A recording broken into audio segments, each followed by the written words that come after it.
your source for everything paranormal. Para-X. The views expressed and the opinions given by the individual host and their guests do not necessarily reflect those of Para-X, its affiliates, or its sponsors.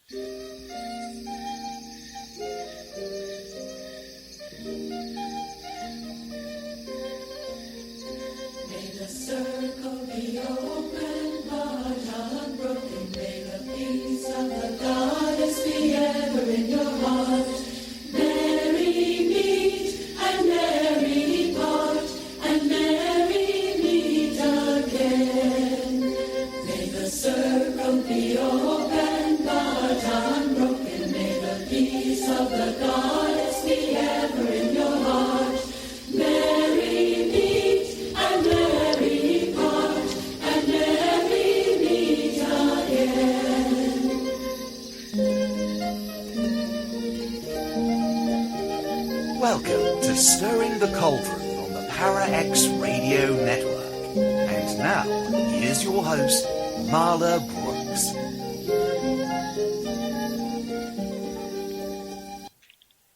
Hey, merry meet everybody, and welcome to Stirring the Cauldron.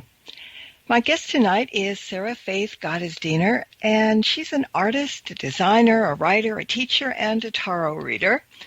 She's the founder of the creative company Modern Women, and for over 10 years, she's been providing guidance to tens of thousands of clients and students in her practice as a psychic tarot reader, also a teacher of magic and feminist self-help, and through her cult class, Many Moons workshops and planners.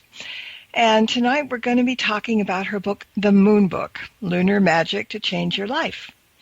And Sarah, it's a big book and we've got a lot to talk about, so come on in.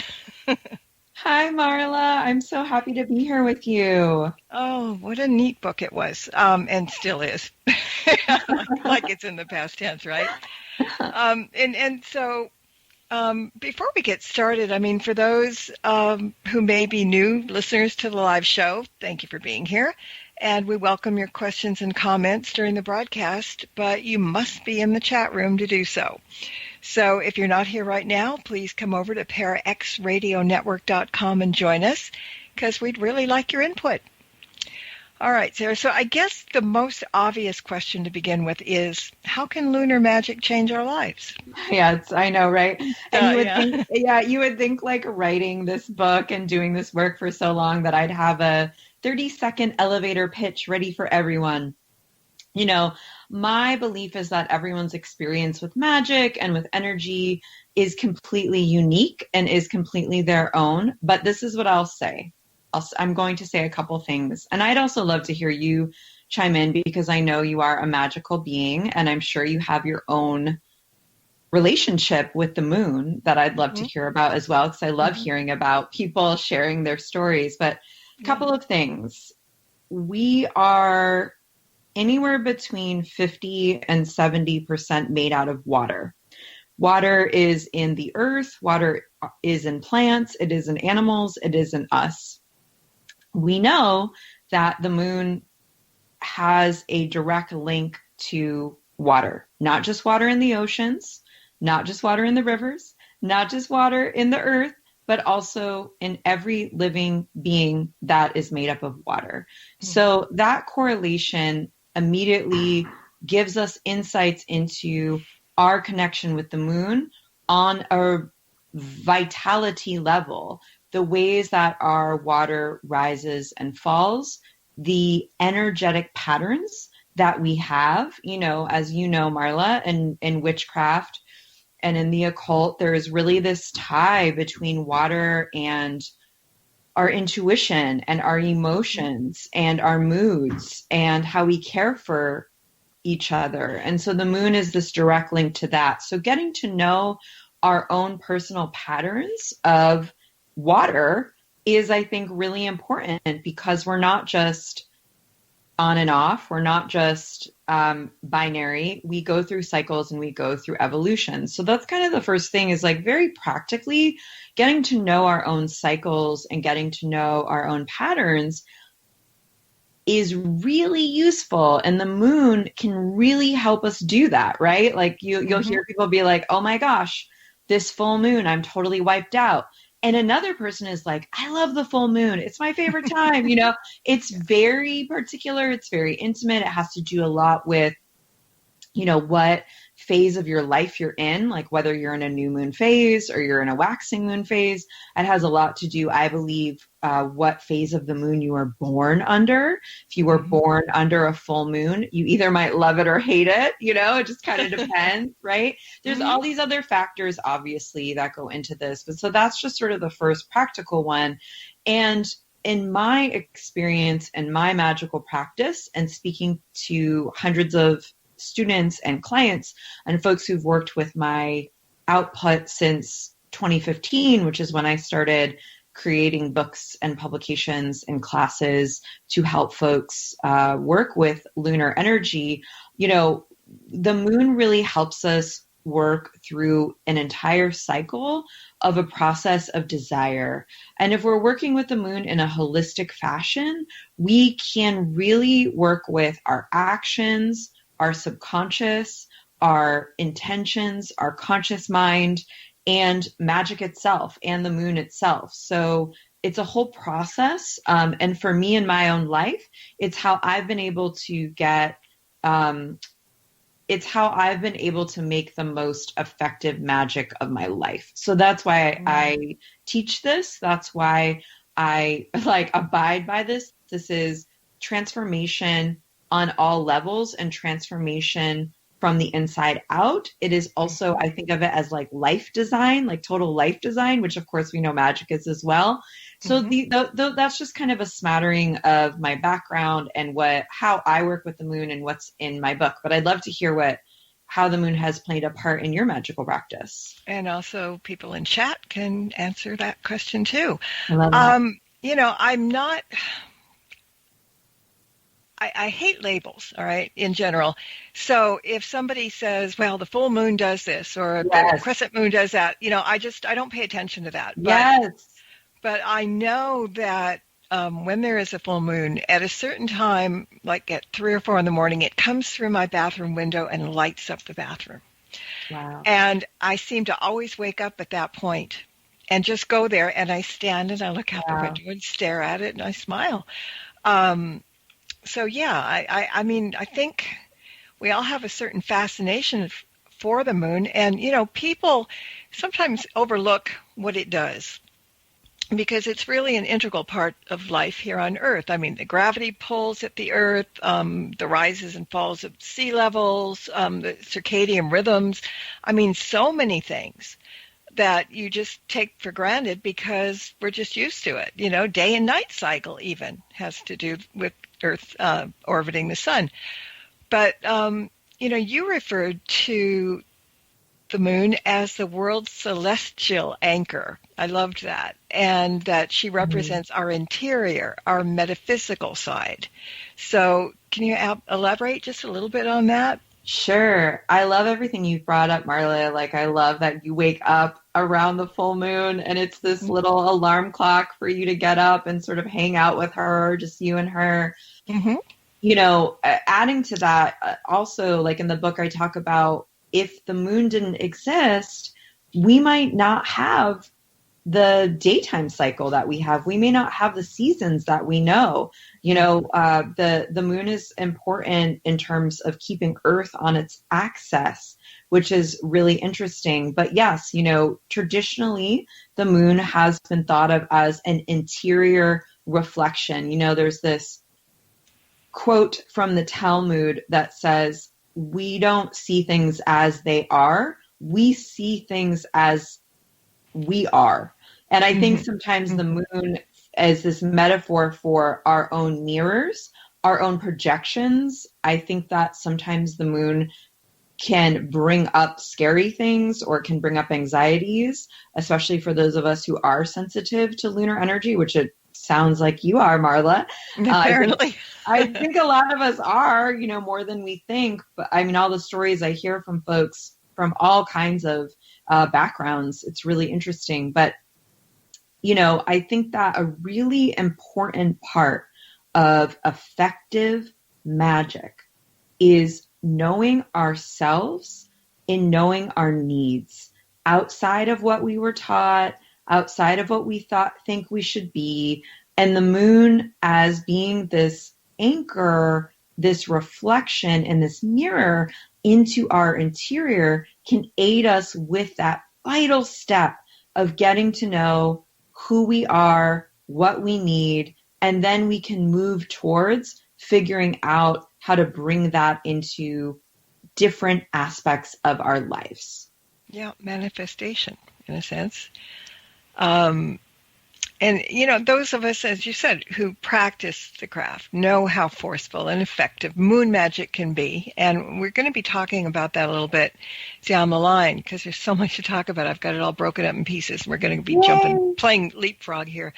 But before we get into all of that and more, what actually compelled you to write this book? Yes.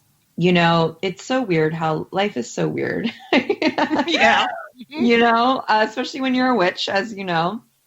So I got the call one day from spirit, from my intuition, you could say the moon. I've been practicing magic seriously since about 2005, I would say. I introduced lunar magic in about 2007, 2008, in the way that I talk about it in the book.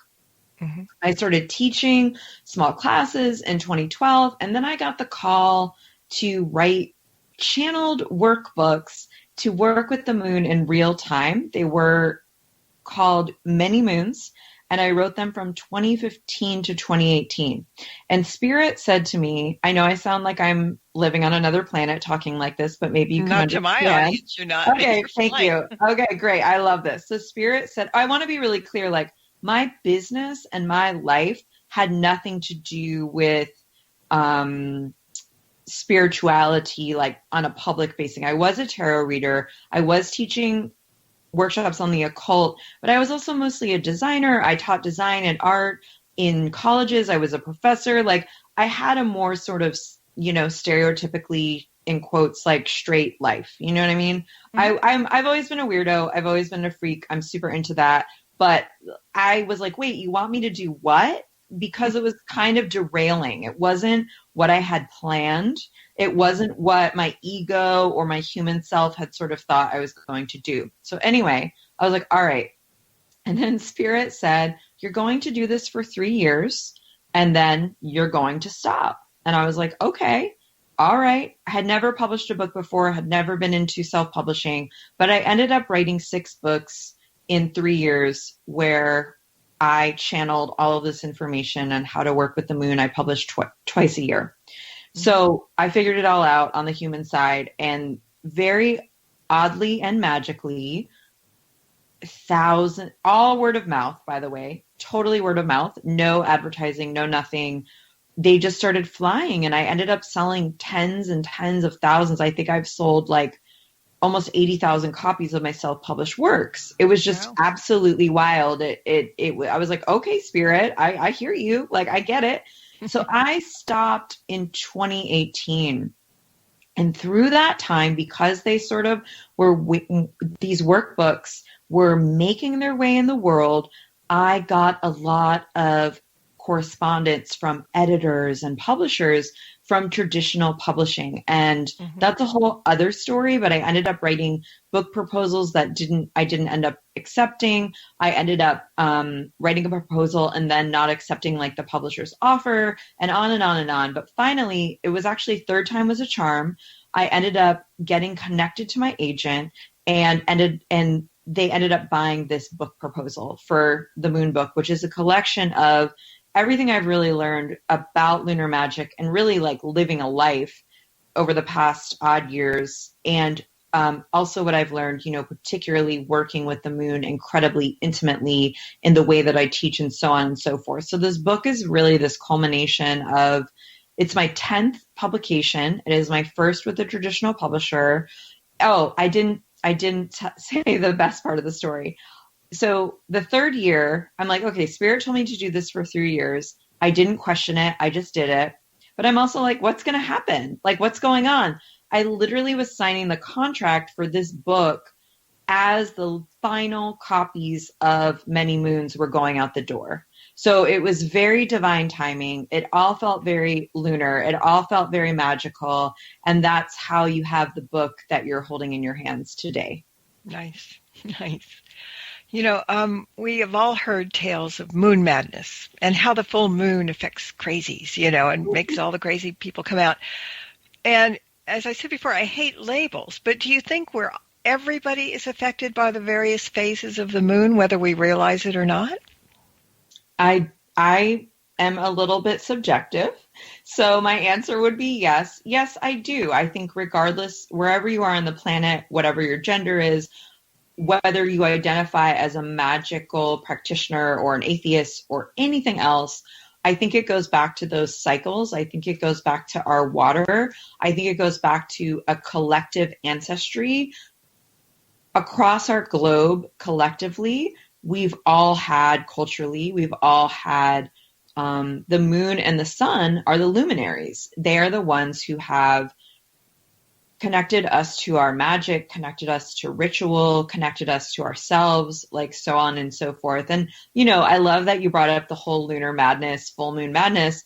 It's my take on that is because the moon is this realm of emotions, of moods, of our water, of our interior. When people, in quotes, go lunatic at the full moon, it's really because they're not dealing with their own feelings. It's really this overwhelm of not being able to have the right toolkits and the right strategies. And of course, I would be remiss to not mention that I just think it's a lot of misogyny. I think it's a lot of misogyny.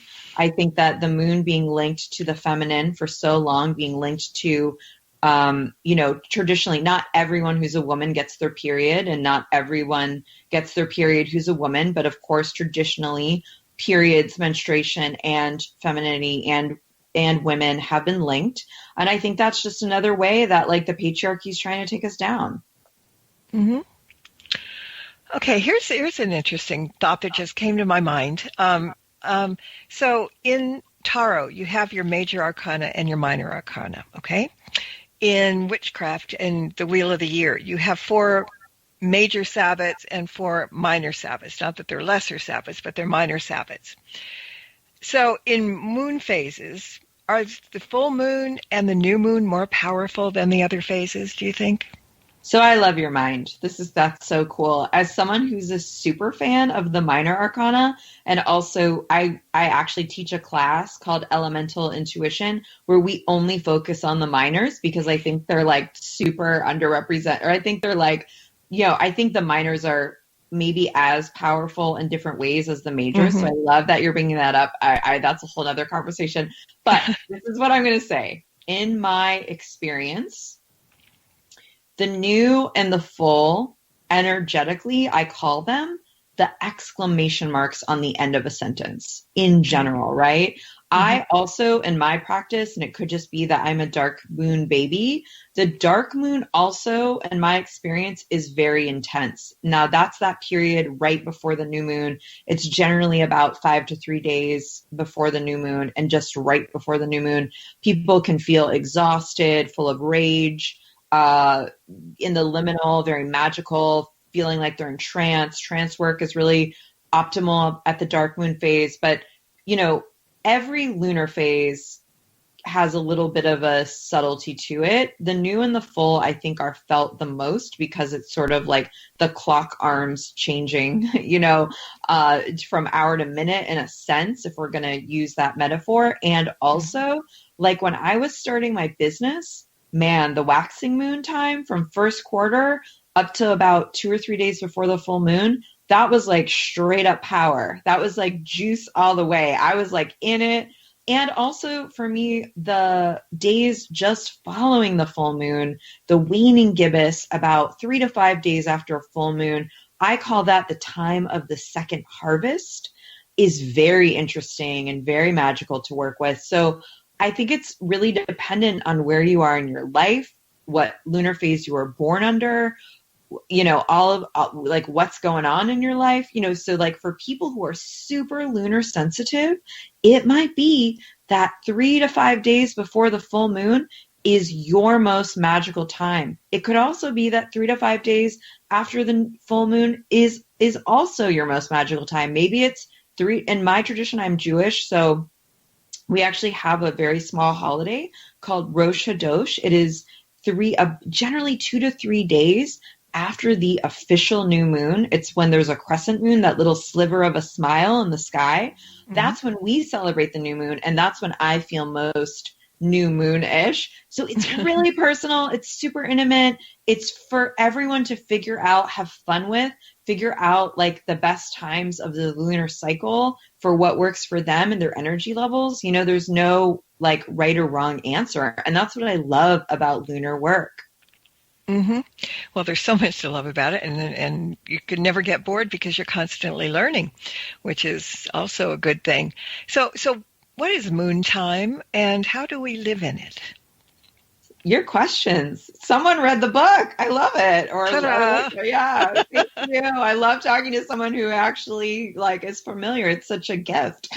So one of my biggest aims of this book on a conceptual level is to really offer up this idea to folks that we get to reside and exist outside of the binary, outside right and wrong, outside on and off.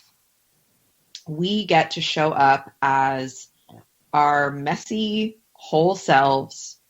If we are grieving, this year has been a huge year of grief, as we all know.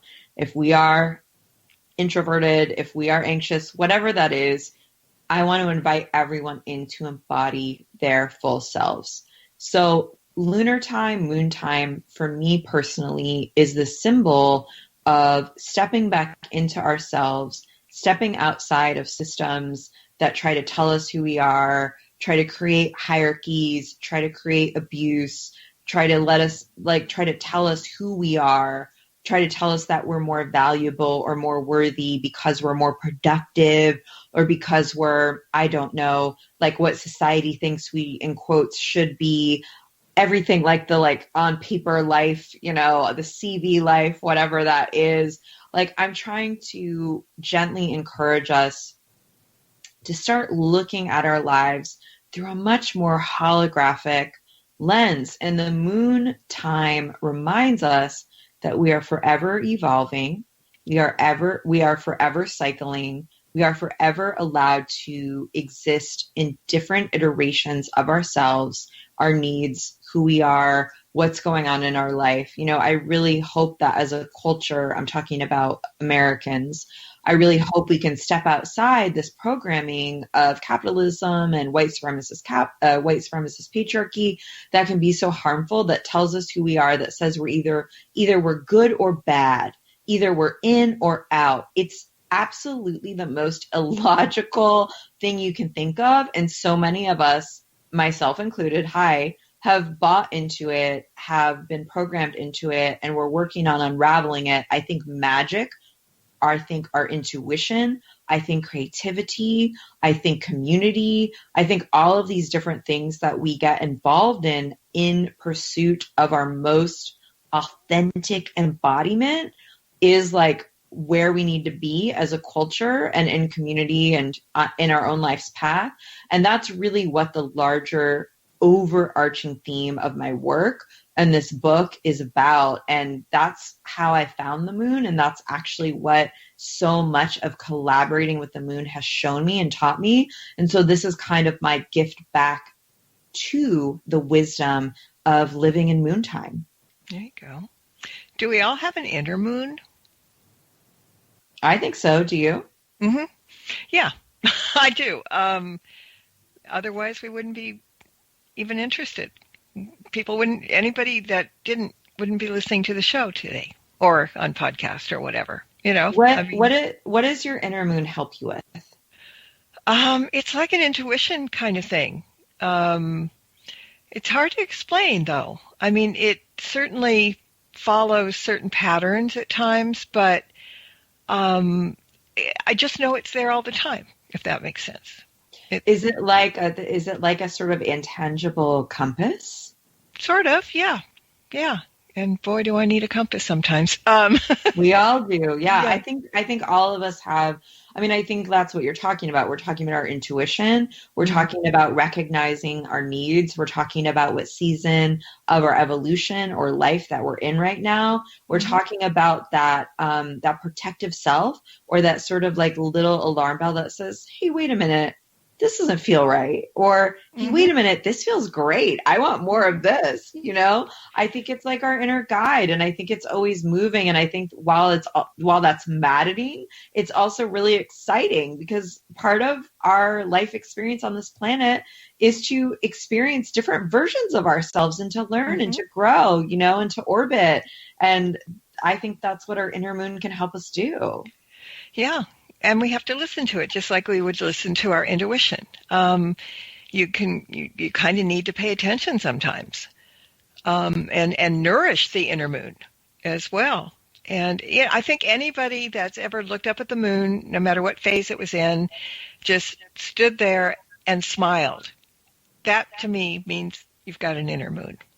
I love that. And that's like the most human experience. We've all looked up at the moon and just been like, hey, wow, I see you, wow, I'm here, I'm alive, like I'm in the cosmos, I'm on this like magical planet that is spinning through a galaxy that we know almost nothing about. This is so terrifying and incredible and wild, and we can all connect to that feeling. And that's what I think, like when I talk about the moon as being our like celestial anchor, like we have all had this experience of wonderment. And I think the moon, and of course the sun, and of course nature, and of course the planets, of course the stars, they all remind us that we're a bit more than what we even think we are. Absolutely. We're going to take a break in about 3 minutes, but I've got one question before then. How might we access moon messages and recognize them also? Love this. Yeah, I believe also like the lunar energy. And again, if you're not a super moon freak like I am, please extend this advice to the sun, your animal friends, synchronicities, planets, if you're super into the planets, so on and so forth. Extend the metaphor as wide as you need to, because I am not precious about this. But I do believe that a lot of us need to practice the art of energetically receiving. And for me in my own life, lunar magic, communing with the moon, has really taught me the importance of receiving.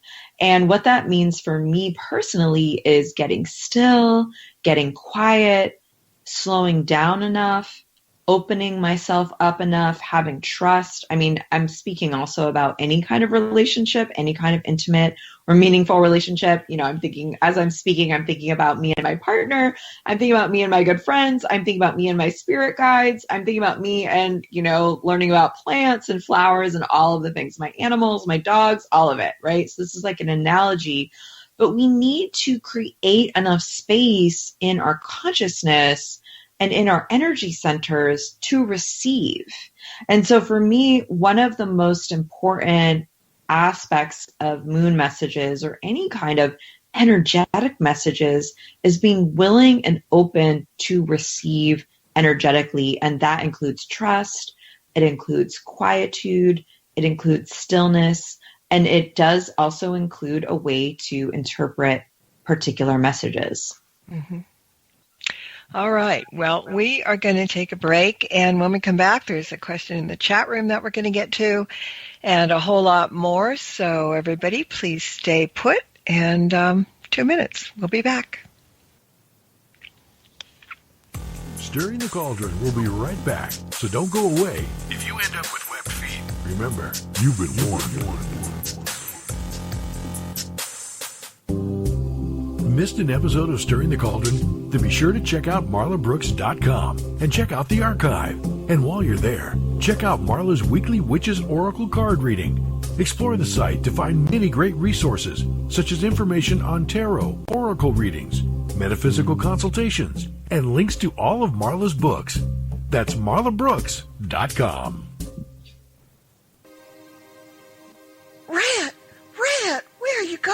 I'm going back to the paranormal view, back where I belong. Please, take me with you.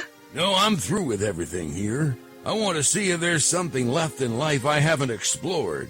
Do you know what I'm talking about? Oh, Rhett, don't run to them. They talk about ghosts and hauntings, UFOs, and all kind of supernatural scary stuff. You'll never understand, will you, Scarlett? No! Well, that's your misfortune. Rhett, if you go, where shall I go? What shall I do? Frankly, my dear... Line! You gotta be kidding. That's the Paranormal View with your host, Henry Foister, Jeffrey Gould, and Barbara Duncan. Every Saturday night at 8 p.m. Eastern, exclusively on the Para X Radio Network. Welcome back to Stirring the Cauldron. Once again, here's your host, Marla Brooks.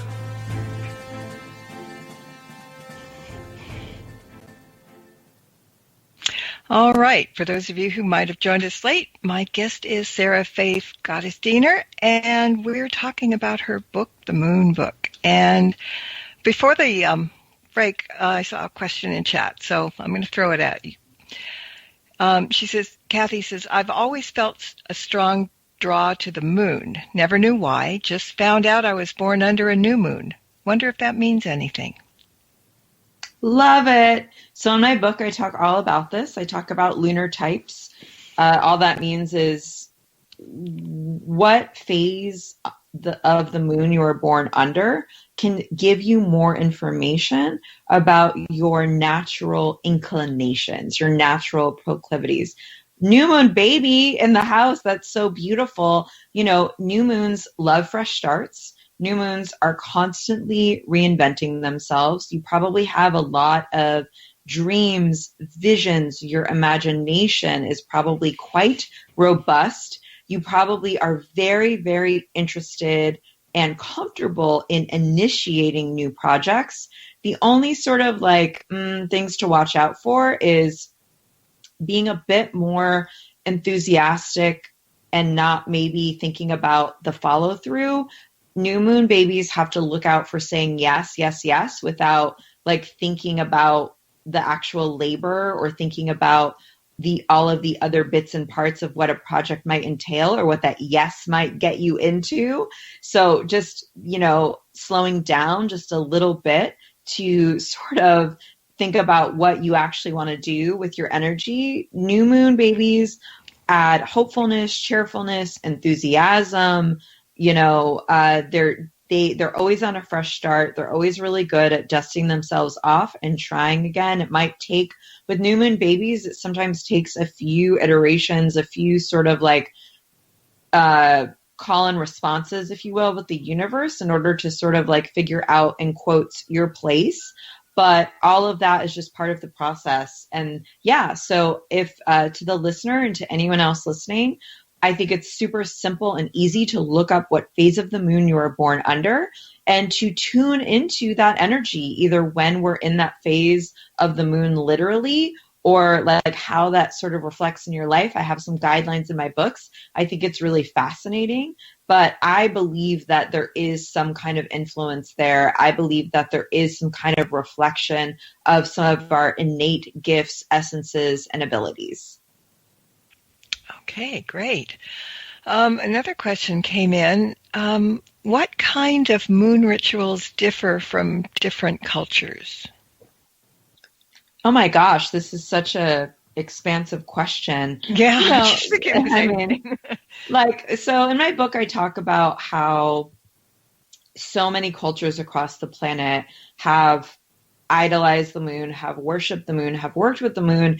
And there's all these different ways that they have interpreted the moon. In some cultures, the moon is male, in some cultures, the moon is female. In some cultures, the moon and the sun are brothers and sisters, and others, their husbands and wives, and on and on and on and on. In general, most cultures observe the new and the full. And we see that as remnants in today's world. As I've said before, my background is I'm Jewish. I'm also Catholic as well, but my Jewish ancestry is my sort of most aligned ancestry right now. And we really are a lunar people. So whenever our holidays happen, they tend to be on a new moon. We can see this in, for example, in the Chinese New Year, in the Lunar New Year. They happen in February on a new moon. You can look to your ancestry if you happen to sort of know the vague idea of where you came from, and you can look into the folklore. You can look into the rituals. You can look into the metaphors that abide for you there, through each cycle of the moon. And, again, we were talking about the new and full. In general, what I have seen when I was doing my research for this, most cultures do observe a new and a full. That doesn't mean, so for example, in Hawaii, each single lunar phase of a roughly 29-day lunar cycle has a name, has an energy. I'm sure there are other cultures who parse out their lunar phases into more complex energies. So, I think my thing with people asking questions is, if you're asking a question, that means you're really interested in it and you get to explore this idea. So I would throw it back to the listener and check out, if you're privileged enough to know your ancestry, to look into that and to see what resonates for you. Good. It's funny, somebody in chat just wrote that they were born under a waxing crescent phase, and we're in one right now. So I'm also lucky them. Yeah, exactly. So what goes on during this phase? What should we be doing or not doing during a waxing moon phase? So I love, Marla, that you started this chat off by saying you don't believe in labels, that if someone's do this, do that, it's to heck with all of it, figure out what stirs your cauldron, right? So I love that. So that's what I just want to lead with. It's take what you'd like and leave the rest. I am absolutely part of my core teaching is trying to encourage folks to connect to their own intuition and what works for them. And if a waxing crescent isn't your jam, there's definitely a phase of the moon that is, because there's so many of them. And that's also why I love this. So all of this is to say is, in my practice, traditionally, the waxing crescent to the waxing gibbous is this time to put plans into action. So at the new moon, we dream, we vision, we think about what we'd like, we are receptive to any messages that are coming through to us. And then a few days after, whether that's 3 to 7 days, we are okay, nothing to it but to do it. If I'm ready to, write a chapter of my book, I'm going to do it. If I'm ready to get, a self-care plan together, or exercise plan, whatever it is that is tangible. If I'm ready to network, if I'm ready to put myself out there with my loved ones in different ways, whatever that looks like, if I want to explore a new art practice or learn a new skill, the waxing crescent, when we see that sliver of light, that sliver of reflected light in the sky, it's that gentle encouragement to be you got this. Now we got to put our plans into motion. Right. So another question. You also talk about a waxing moon tarot pull under that chapter, which deals with staying centered. And you say that it's an excellent time for making magical charms. Now that kind of got my feelers up, really happy. Mm-hmm. So for those who may not know, why do we use charms? And what are magical charms in regards to, different moon things? Yeah, I'm sure a lot of listeners out there in Radioland are familiar with sympathetic magic. And what sympathetic magic is we use symbols, meaningful symbols, that tie to our desires and what we want to move into as a means to charge ourselves, as a means to keep ourselves focused and aware, as a means to remind ourselves either what phase we're in or what we're moving towards. So in my practice, the waxing moon is a beautiful time to really think about how we're adorning ourselves symbolically. And of course, that includes how we part our hair, what colors we're wearing, what perfumes or oils we're wearing, maybe even what herbal tonics we are ingesting, what kinds of foods we're eating, so on and so forth, of course. And also if we charge symbolic items, and also items that correlate with that which we are trying to call in. Let's just say we're trying to call in a new love. We might make a magical talisman of rose quartz, of cinnamon. We might add more honey into our tea in the morning because we're trying to conjure sweetness in our lives. All of these little symbolic actions and symbols awaken our subconscious, keep us on track, and can charge us as the magical object, because as you all know, you are the magical object. You know, you are the spell. You know, it doesn't matter. It's like crystal distal, like oracle card. Yeah, they're all awesome. I love them. I have many crystals. I have many oracle cards. And also we need to remember that we are the spell. And what, in my opinion, magic is about is it's the act of transformation. It's the act of mastering our consciousness and our energy. And it also is this act of being able to program ourselves with the energy we would like to be and the energy we would like to call in. Mm-hmm. All right, we're getting short on time, but there's one thing I really want to talk about real quick. You write about the ways that we can work with the moon, and one of those ways is creating a lunar altar. Now, I think altars are important, and you have information on building one for each lunar phase. Now, would it also be possible to set up a general lunar altar and then add a particular focal point as each phase begins? Yeah, that's one of my favorite things. Like, you can start off with a very minimal altar. A lot of witches I know have multiple altars, right? Mm-hmm. So like multiple altars that do different things. I have some witch friends who have an altar in their backyard or on their patio. And then they have an altar where they sit at and journal inside. Then they have an altar where their workings are going. Like, I don't, this is what I know about witches, Marla. Witches love journals. Witches love multiple oracle and tarot decks, and witches love multiple altars. So, there's not a hard and fast. It's not right or wrong. If you want to have a general altar that you sit by and you do your morning practice by and you journal and you pull a card, gorgeous. If you're like, okay, I'm working with the moon for a couple of phases or for this phase, I'm going to create a lunar altar because I'm working with the moon as an energy and a deity. Go for it, like make it your own practice, switch it up. In general, if in my practice, if I'm working intently through one entire phase of the moon, one entire lunation, yes, I will add to my altar. I will change it based on the phase of the moon, based on what I'm doing in my workings. It's dynamic, just like we are. Mm-hmm. Okay. Now, tell us where we can find you and your books and all the things that you're doing, where people can get all the information on you. Yes, so the Moon Book can be found anywhere. I always ask listeners to please support local independent booksellers, right? So there's Bookshop, Indie Bound. You can call your local bookshop and you can ask for, an order of it. It can be ordered anywhere. So please, please, please do that. My name is Sarah Faith Gottesdiener. You can find me online. My company is called Modern Women Projects. That's the URL. And the only other thing I'm on actively is Instagram, and my handle is Goddess. It is GOTTESSS. It was a joke on my last name, which is Gottesdiener, which means servant of God.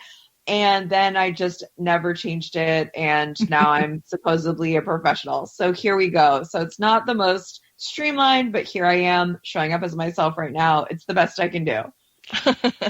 That works really well. All right. So I want to really thank you for coming in tonight, and really do come back because we left out so much, way too much. So we'll get in touch. We'll keep in touch, and we'll get you back in. And I want to thank everybody for listening in tonight as well, because that's what we're here for. And until next time, everybody, blessed be. Blessed Yule, Merry Christmas, and Merry Meet again. Good night. Circle the open mind.